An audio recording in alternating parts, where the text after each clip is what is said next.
God bless you in the name of Jesus. We thank God Almighty for the gift. Shall come up on Mount Zion and judge the mount of Israel, and the kingdom shall be the Lord's. And saviors shall come out of Mount Zion to judge the mount of Israel, and the kingdom shall be of the Lord's.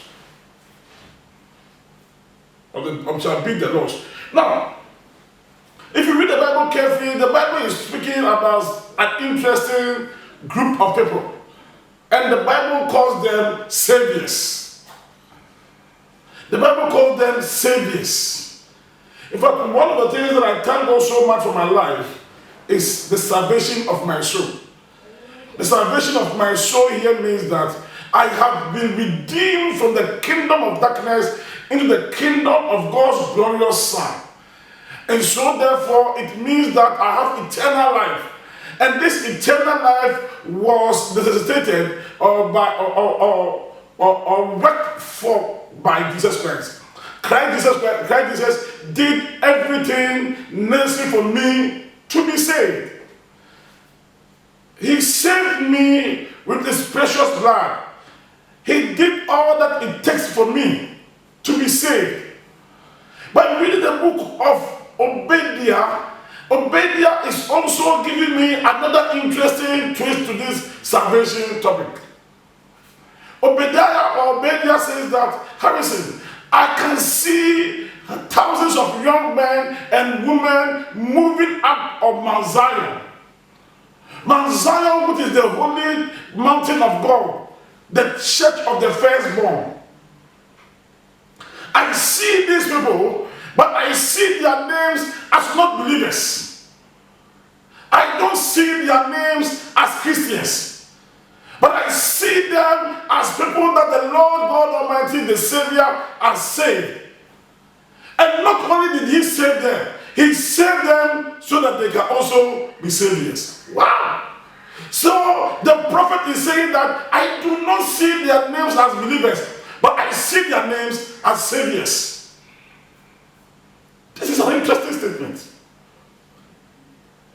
That all this while that I've grown up, I thought that I am a believer. And that's all that there is. He said, no, you are not just a believer. You are a believer who has now become a savior. In other words, Jesus Christ saved me for me to save others. Or let me use the word, he saved me that through me, he can also save others. See, the book of Exodus introduces an interesting character. When you read the book of Exodus, an interesting character was introduced. One thing I have discovered is, anytime the Lord wants to bring a change to a group of people, to an individual or a body, he introduces another person. Here the Lord introduced a character called Moses. So in the book of Exodus, the narrative introduced a man called Moses. Yes, Moses was part of the Jews, but not among the Jews. In the first 2 chapters of Exodus, the Bible says the young man was introduced into the people of Israel, and they were Jews. He came in, and when he came into these people, there is something he saw among these people. Number one, he saw that the people he calls his own are in bondage. The people he calls his own people are in captivity. Things happening in their lives are not fair. They are going through so much pain, so much hardship. The Bible says when Moses stepped into the gate, stepped into the sin, there is something that Moses did. He refused to be a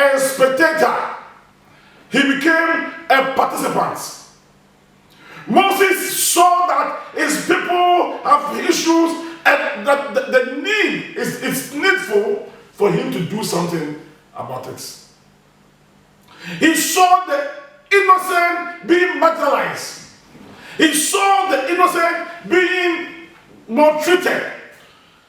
And he did all that it takes for the innocent one to be free.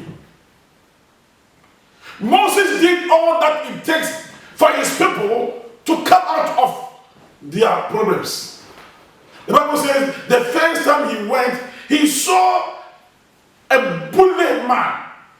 A man bullying a Jews. He saw it and he was irritated. He could not stand it. He could not stand it when he saw that another human being is making a brother a slave. So Moses rose up to the occasion. The Bible says he struck that man. They struck that man and the man lost his life for his brother to be free. He did what it takes for the innocent, the weak, to be free. I am looking at the slave, young man, who recently lost a friend, lost a brother because of this bully. But I'm looking at him go home today to see his wife and children. He went home scot-free because a man stood in for him. A man came in that through him, somebody will be set free. Yes, of course. Anytime you stand in for people, expect that these people who you stood in for may do things against you later on that you don't like. But that does not stop what we have to do as human. Pastor, you don't know. You help people. When you help them, our fathers will say that when once the wet bed gets dry, his mouth, his beak becomes sharp. In other words, as far as the person is in need, he is calm. But when he becomes okay, that's where he also show you his actual characters.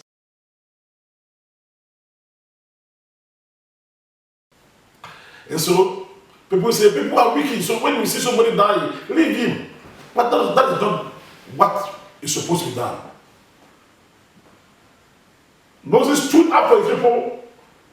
The Bible said, even after several years of living in the wilderness, when the Lord spoke to him that go back and deliver those people, he didn't say, I tried it and some years back these people did it against me, so I'm not going to do it. He stood up for his people, went back to the same country they were looking for to kill him, so that his people will be free. In fact, the deliverance of the Jews was perpetrated by the powerful hand of God, was done by the finger of the living God. Indeed, we can all testify that God did it. He did awesome things. The plagues that happened in the land of Egypt, the parting of the sea, the Red Sea, for the people of Israel to walk freely, the manna that fell, the rock that produced water, and all the miracles that God did. We will not say a supernatural power did not work. But I want to say that a supernatural power worked through a man called Moses. And so therefore, if Israel is celebrating deliverance, they cannot forget about the man Moses, whom the Lord used to deliver his people. I read of a story, and the story was a man that traveled from Jerusalem to Jericho. The Bible says when the man was traveling from Jerusalem to Jericho, he fell into the hands of wicked men.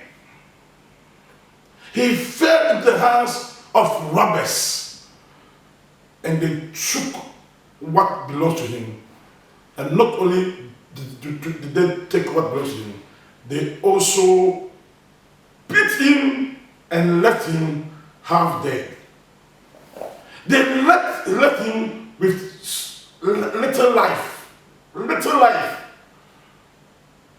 They ensured that what is left with this man is not enough. But then, the man saw a priest coming. And he had hope and faith that the man coming will bring me liberation. But painful as it may, the man has been brainwashed that when you see a man in a pool of blood, pass by him.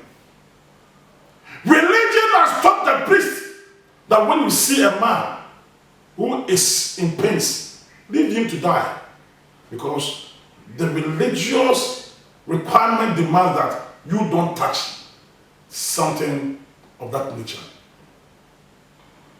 He saw a Levite on his way coming. He remembered that this Levite used to come to his house to preach. He knew this Levite, he knew him because he used to come around to evangelize. The Levite used to take tithes. So sometimes he pays his tithe and offering to this Levite. If the high priest will not help me, at least Brother Levi will support me. He also came around, and because of brainwashed doctrines, they also left him and went out. Then he saw a Samaritan. Oh, a Samaritan is not a religious person. A Samaritan is not the kind of person I'm looking for to help me. So he saw it as not the right person to help. But the man stepped in with the different ideologies. Hey, listen, I am not like them. I have not been brainwashed. I have not been brainwashed by any doctrine. Me, my instinct tells me that if somebody is dying, I need to rise up to the occasion and support him. When Moses saw that somebody is dying, he rose up to the occasion to deliver them. When the good Samaritan saw that a man is in jeopardy, is in pain, he rose up, took his donkey, carried this man on the donkey, took him to the hospital, ensured that the man lives. Okay. Anytime this man, sees the Levites, what will come to his mind? Anytime the man sees the high priest, what will come to his mind? And whenever the man sees the Samaritan, what will come into his mind? Put yourself in the shoes of this man. What will you think about the Samaritan? You will see him as your Savior. You will see him as your Redeemer. You will see him as your helper. And that is who you are destined to be. You are destined to be somebody's Savior. The Lord delivered you, that through you, He will deliver others. The Lord saved you, that through you, He will save others. Hear me, people of God. The Lord did not deliver us to stay in churches and enjoy ourselves. He delivered us that through our deliverance, others will be delivered. There are some people the Lord is going to make financial saviors. Others the Lord are going to make economic saviors. The Lord is going to make you a social savior. You are going to step in and bring people out of their problems. The problem that I have discovered in our days is we have been set free, but after we were delivered, when we came to church, when we entered the society, by the auspices of doctrines and education, they brainwashed us. They brainwashed us to the point where when I see a tribe, when I see a particular race, when I see a person of another gender, when I see a person with a belief system, when I see a person of a social status, I think they don't deserve my assistance. So our hypocritic giving and support is not doing good to our way. We have become people who will look on for a brother to die in the name of loyalty to a church, to a clan, to a tribe, to a belief, to a religion. We all see evil happening around us, but we have to be muted. You go to church and the pastor teaches you something called loyalty. So when the pastor is maltreating people, you keep mute because the pastor taught you that loyalty means follow your pastor everything he does. And so our sisters are being maltreated, people's properties are being taken from their hands, and people are being maltreated in our churches, and we are quiet. We look on, we are not talking. We go to our workplaces and people are maltreated, and yet we are mute. We look on and we don't say a thing. In our workplaces, in our families, people are taking over. Things that belong to the whole family. A senior brother has taken over. I'm the big brother, I've taken it. And others, juniors, and people are crying, screaming, and we are looking on. In the name of loyalty, in the name of I don't want trouble, in the name of mind your own business, in the name of I don't want people to, and you want to be in the good books of people. The Lord told me to tell you today that He delivered you. He brought you the deliverance so that you will rise up to the occasion and deliver others. The Lord wants to use you as a beacon of help, hope, assistance to the weak. That in every area that you find yourself, have it in your mind that I am a deliverer. I am born to deliver. I am born to be a savior. I have to rise up to the occasion. There is somebody who needs my assistance. Somebody needs my help. Somebody needs me. A family brother, a friend, a colleague at the workplace. He needs my voice. He needs my assistance. Somebody needs me to make it, to excel. There's an orphan around who needs you. There's a young man who needs your assistance. Somebody somehow needs my assistance. We can't look on for injustice to go on and think that, well, because of grace. Let me say this. You see, grace always works with truth.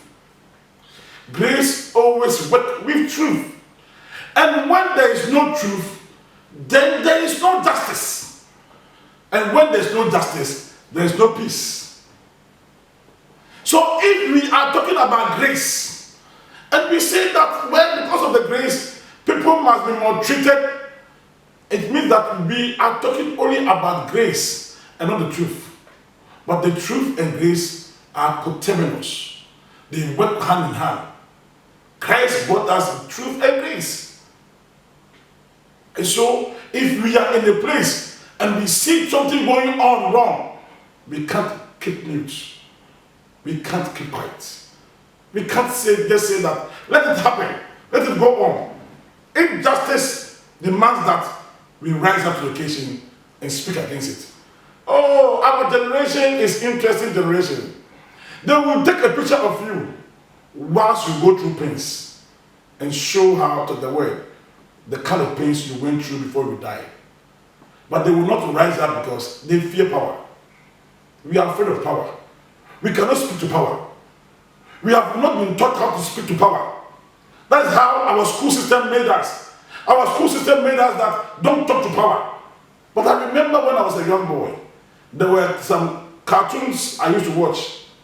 There were some characters I loved so much. One of them was Captain Planet. Captain Planet would stand up anytime somebody is in hurts. Captain Planet, to me, was a savior.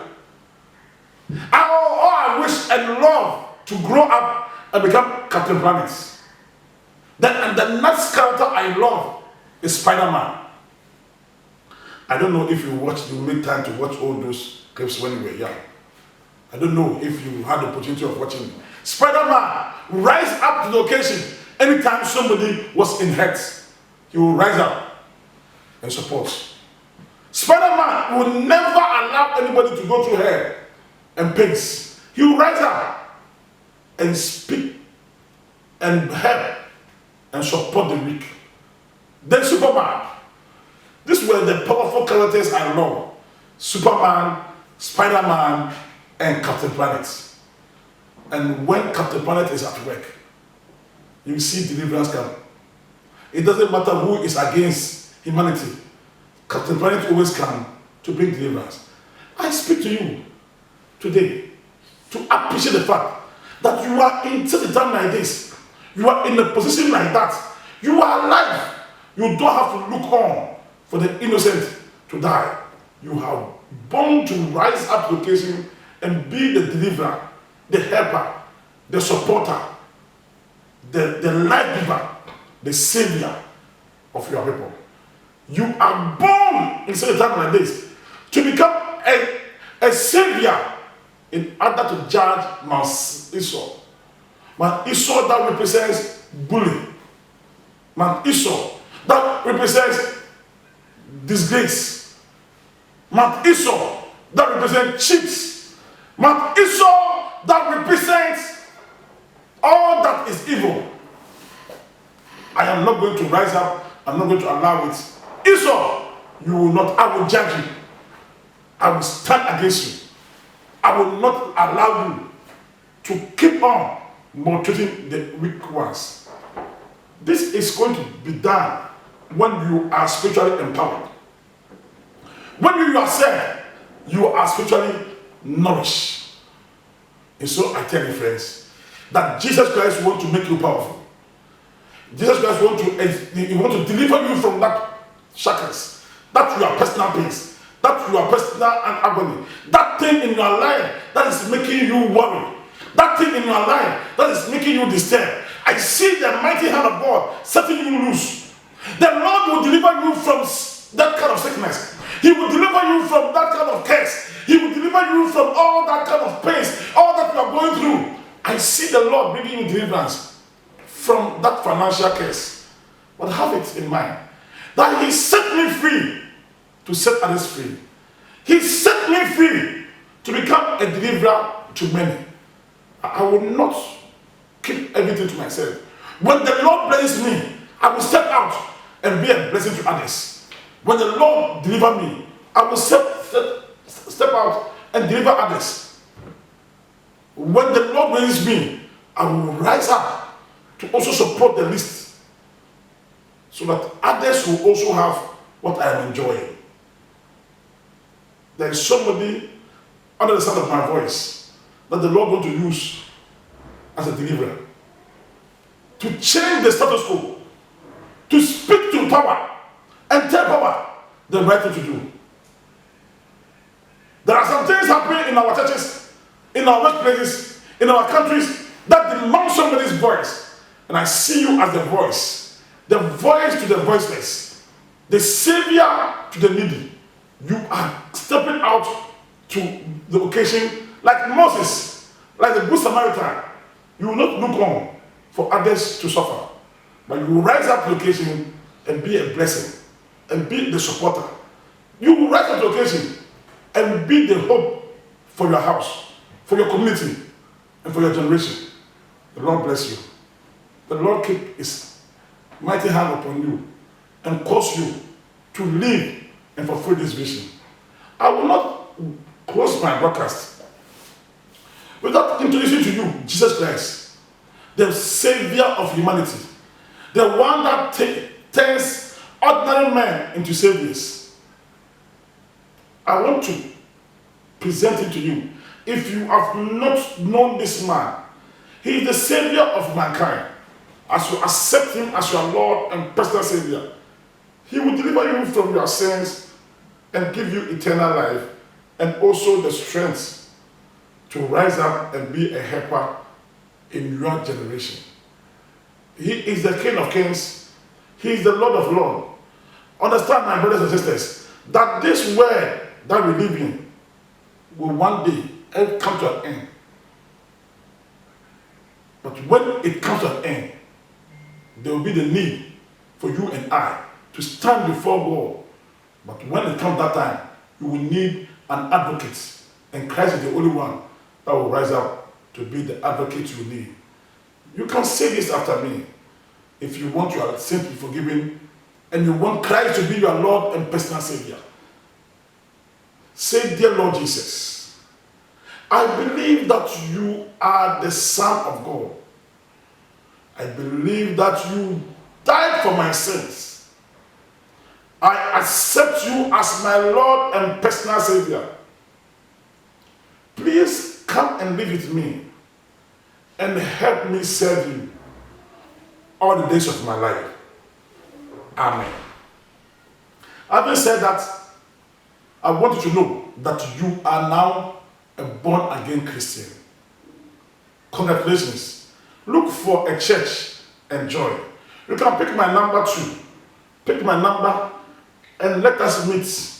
I will introduce you to one of my branches, and I believe that it will be a blessing. But that's still, you can look for a church around and join that church and fellowship with them. They will teach you the word of God, and you will grow from grace to grace, and heaven shall be yours at last in the mighty name of Jesus. I soak you in the blood of Jesus. I soak you and your family in the blood of Jesus. I soak your business in the blood of Jesus. I soak your destiny in the blood of Jesus. I speak by the potency of the blood that you shall be delivered. You and your family are delivered. You and your household are delivered. You are secured in the blood of Jesus, and you shall rise up to become the deliverer of your household. You shall rise up and you shall be a blessing to your generation. In the mighty name of Jesus. Amen. God bless you and stay blessed. We give you all.